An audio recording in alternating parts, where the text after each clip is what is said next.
December 25th came Brumalia, otherwise called Dies Natalis Invicti Solis, or the birthday of the unconquered sun.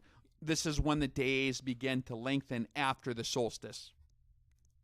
So you see there's interchange of presents. That it all rings very true of what kind of we see today. There's numerous winter solstice practices involving gift giving, riotous drinking, decorated trees. The child sacrifice rituals are practiced throughout pagan Europe. From tree decorated in Germany to Thor pulling the magical sleigh across the sky in Scandinavia.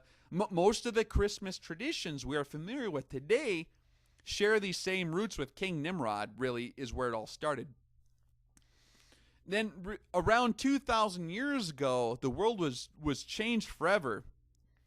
The one in which Moses spoke of, the Son of the living God, the Messiah, he was born in the town of Bethlehem in the land of Israel. Interestingly, this new Messiah was the only one whose date of birth was uniquely separate from all the other pagan messiahs before him. Most historical and scriptural evidence suggests that he was actually born during the Feast of Sukkot, or the Feast of Tabernacles, when the Word was made flesh and tabernacled, or in the Greek, dwelt among us. That actually puts the birth of the Jewish Messiah, commonly known as Jesus of Nazareth, in the month of Tishri, which would be September-ish, totally separate from the December 25th sun god birth dates. The apostles in the early Christian church, they abstained from adulterating themselves against their God by participating in these ancient Babylonian sun god festivities. In their scriptures, their God had clearly warned them that doing such actions, in his name especially, were really an abomination to him. Look up the word abomination.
The early church had no desire really to adopt the ancient December 25th sun god rituals, as it was very content in enjoying its own feast days, which their scriptures instructed them to keep. Their Messiah had demonstrated and explained the meanings of which throughout his ministry. It wasn't even until nearly 300 years later that Christianity even touched the Christmas idea. Oh, yep, Constantine, one of the most interesting historical figures.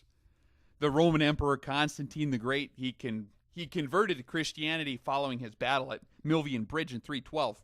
The next year, Constantine issued the Edict of Milan, declaring the entire Roman Empire to be Christian. Despite his decrees, really, Constantine himself was a loyal follower of the new popular Roman soldiers cult from Persia, Mithraism. Mithraism is, it's like many of the other Babylonian sun worship religions. They regularly grow by absorbing and mixing in with the new popular religions as they come along. When the Mithraic priests in Rome were converted to Christians at the stroke of Constantine's pen, they naturally modified their Mithraic religion to adapt to the Rome's new Christian denomination. Many of the old Roman gods were just given like new Christian names, although a majority of the Mithraic religious practices and traditions actually remained completely intact. Constantine, although he's Christian in name, he was really a follower of Mithra until the day he died. You can find bronze coins inscribed "Sol Invictus Mithra." They're minted by Saint Constantine between the 313 and 326. After his supposed Christian conversion in 312, Saint Constantine later died in 337. Mithra, the god of Mithraism, his birth, as were all the other Babylonian sun gods, was celebrated on December 25th. But with the new Christian denomination for the Roman Empire, the feast of Sol Invictus Mithra was then celebrated in honor of the new Christ. So they just switched it from Mithra to Christ, just the name. The first mention of December 25th is being celebrated as the date of Jesus' birth is found, I think, in early Roman calendars from 336. Judging by Constantine's edicts, he seemed to kind of favor Mithraism more than he seemed to favor the Christian church in a lot of ways. By his laws, he issued a lot of really strict edicts banning all the Hebrew feasts and weekly Sabbaths, which Jesus and his apostles and the early church had all kept. But anyone who went against Constantine's edicts and tried to do any of these things which they sounded Jewish, they suffered greatly, sometimes under penalty of death. Soon thereafter, the removal of the Hebrew scriptures from the hands of the lay people, which the Hebrew scriptures strictly prohibit the practice of paganism in the face of God, especially. I mean, just removing the scriptures helped to quell any opposition to the melding of paganism with Christianity that took place later on. Christmas was celebrated pretty much after that as the birth of Jesus by most of the church for a long time, pretty much until the reintroduction of the scriptures in the native tongues during the Reformation. Christmas before the late 1800s was really wild. I mean, you had violence and drunkenness, rioting, widespread orgies, pretty much echo to the holiday's ancient pagan roots. There were even times the midwinter bash got so out of control that Christmas in many cases was totally banned. When Oliver Cromwell and his Puritan forces took over England in 1645, they vowed to rid English of decadence, and as part of their effort, they outlawed Christmas. Later, by popular demand, Charles II was restored to the throne, and with him came the return of the popular holiday. A lot of people are kind of surprised also to learn that Christmas was not a popular holiday in early America. The Pilgrims, the English separatists that came to America in like 1620, they were well aware of the chaotic behavior associated with Christmas back in Europe. From like 1659 to 1681, the celebration of Christmas was actually outlawed in Boston. Anyone exhibiting the Christmas spirit was fined 5 shillings. Even Congress was in session on December 25th in 1789, the first Christmas under America's new Constitution. Christmas wasn't even declared a federal holiday, until June 26, 1870. It wasn't until a lot later when you had a lot more corporate advertising from companies like Coca-Cola and these popular poems came out like the night before Christmas. These things had a huge influence on the tone of Christmas in modern America.